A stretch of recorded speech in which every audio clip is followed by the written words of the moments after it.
Before sunrise on November 4th, 1791, an American army was sleeping beside the Wabash. Hidden in the surrounding forest, hundreds of native warriors were already moving into position.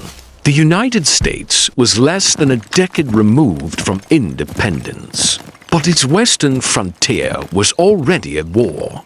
American leaders claimed sovereignty over the vast Northwest Territory and pushed to establish authority north of the Ohio River. Native nations living there had never simply agreed to surrender their homelands. Because Britain had recognized American independence, Miami, Shawnee, Lenape, and other communities resisted American military expeditions and settlement. In 1790, an earlier American campaign had already failed. Washington's government now prepared a larger expedition, hoping to break native resistance and establish American control around the important Miami towns. At Kikionga, the American expedition was commanded by Major General Arthur St. Clair, a veteran of the Revolutionary War and governor of the Northwest Territory. His force looked formidable on paper. It included regular soldiers, federal levies, Kentucky militia, and artillery.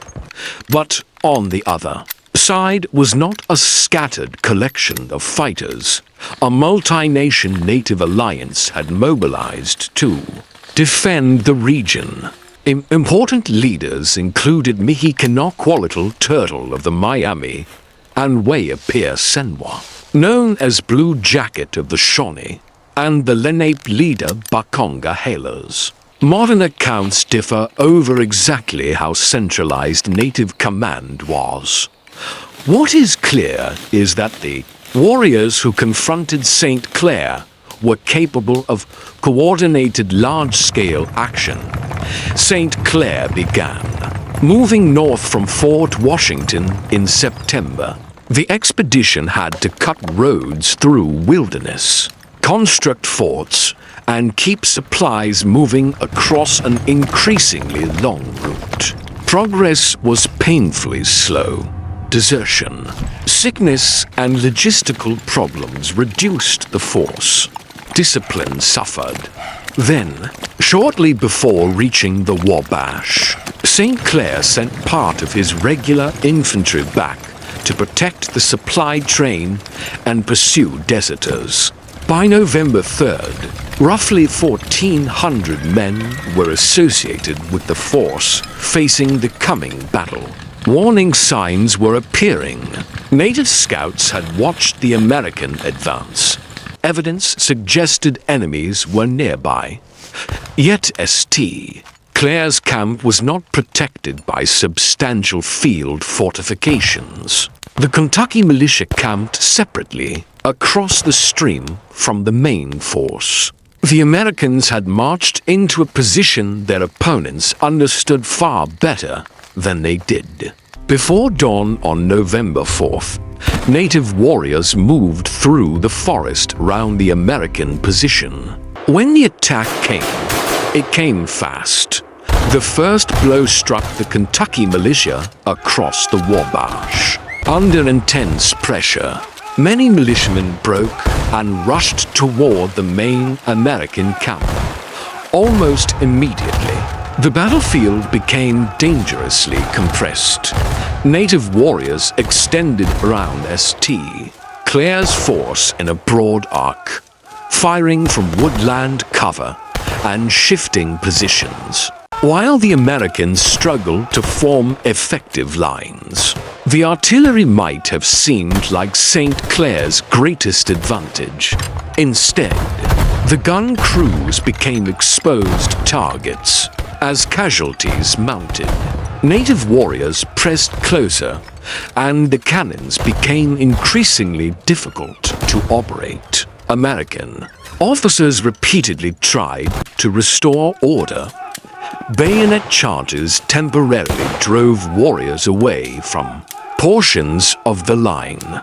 But those attacks could not break the encirclement. Once the soldiers returned to their positions, the pressure resumed. St. Clair himself remained in the fighting while the army around him disintegrated. For hours, the American position shrank. Officers fell. Units lost cohesion. Men crowded among wounded soldiers.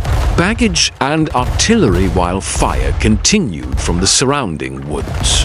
Eventually, St. Clair concluded that remaining in the camp meant destruction. A final charge opened a path through the native line. Then the retreat began.